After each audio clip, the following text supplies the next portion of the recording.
बीडमध्ये पंकजा मुंडे यांना मोठा धक्का आहे। 35 वर्ष कट्टर मुंडे समर्थक राहिलेला नेता आता हाती घड्याळ बांधणार आहे। पिता पुत्रांची सध्या जिल्ह्यामध्ये चर्चा रंगलेली पाहायला मिळते।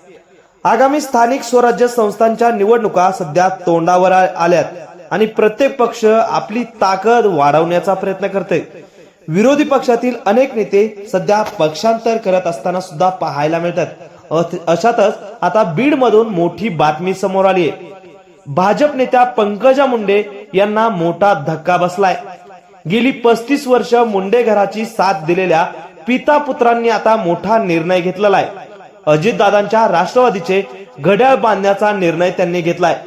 बीड जिल्ह्याच्या वडवणी येथील पंकजा मुंडे यांचे कट्टर समर्थक राजाभाऊ मुंडे आणि त्यांचे चिरंजीव बाबरी मुंडे यांचा मोठा प्रवेश सोहळा होणार आहे। येत्या 7 तारखेला हा खुद्द अजित पवार यांच्या हस्ते सोहळा पार पडणार असल्याचं सुद्धा समजतंय। या निर्णयामुळे पंकजा मुंडे यांना मोठा धक्का बसवणार असल्याचे सुद्धा बोललं जात आहे।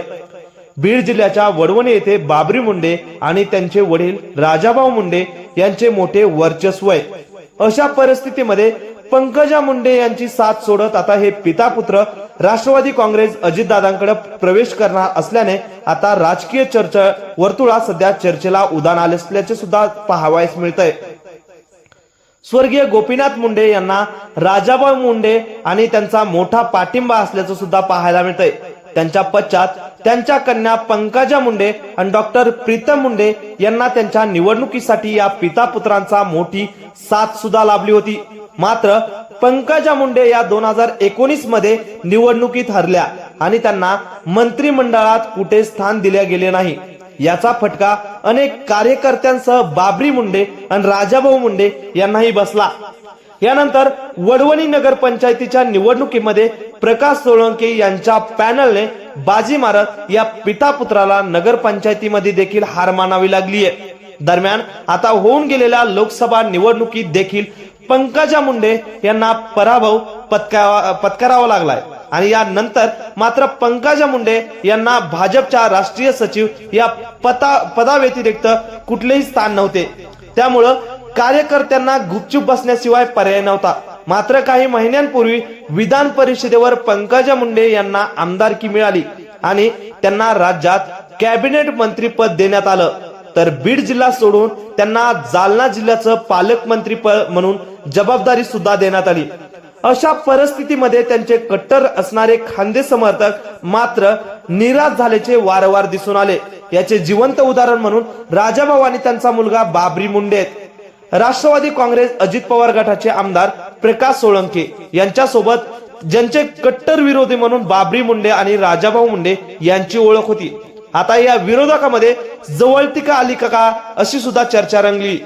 2024च्या विधानसभा निवडणुकीमध्ये राजाभाऊ मुंडे यांचे पुत्र म्हणजेच बाबरी मुंडे यांनी माजलगाव मतदारसंघामधून बंडखोरी करत अपक्ष उमेदवारी दाखल केली होती। दरम्यान प्रकाश सोळंके यांच्या विरोधात बाबरी मुंडे यांनी उमेदवारी दाखल केली, तसेच निवडणूकही लढवली आणि त्याच प्रकाश सोळंके यांच्या नेतृत्वाखाली मुंडे अजित पवार गटात आता प्रवेश करणार असल्याचं आश्चर्य व्यक्त केलं जात आहे। प्रकाश सोळंके यांची नेमकी काय मजबुरी आहे की ज्यामुळे त्यांना राजाभाऊ आणि बाबरी मुंडे यांना ऍडजस्ट करावं लागतंय, अशी चर्चा सुद्धा रंगलेली पाहायला मिळते।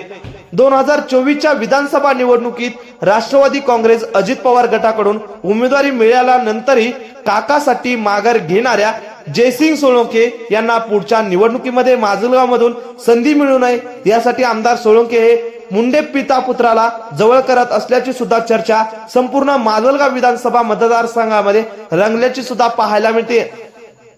परंतु मागच्या काही वर्षाचा आपण पाहूया। मागच्या काही वर्षांपासून पंकजा मुंडे या राजकारणाच्या आखाड्यामधून बाहेर गेल्या असल्याच्या चर्चा जोर धरून होत्या। यानंतर त्यांनी लोकसभा निवडणूक लढवली, मात्र या निवडणुकीत देखील त्यांना यश आलं नाही। अशा परिस्थितीत पंकजा मुंडे यांचे बीड जिल्ह्यातील कार्यकर्ते यांच्यावर दुर्लक्ष झाले असल्याची राजकीय वर्तुळात चर्चा सुरू होती। याचा परिणाम त्यांचे अनेक खंदे समर्थक यांनी त्यांना सोडून दुसऱ्या पक्षात प्रवेश केले। आता पुन्हा एकदा वडवणी येथील पंकजा मुंडे यांचे कट्टर खंदे समर्थक त्यांना सोडून दुसऱ्या पक्षात जाहीरपणे प्रवेश करणार असल्याच्या कारणांवरून पंकजा मुंडे नेमकी कोणती भूमिका घेणार याकडे मात्र सर्वांचं लक्ष लागलेलं आहे।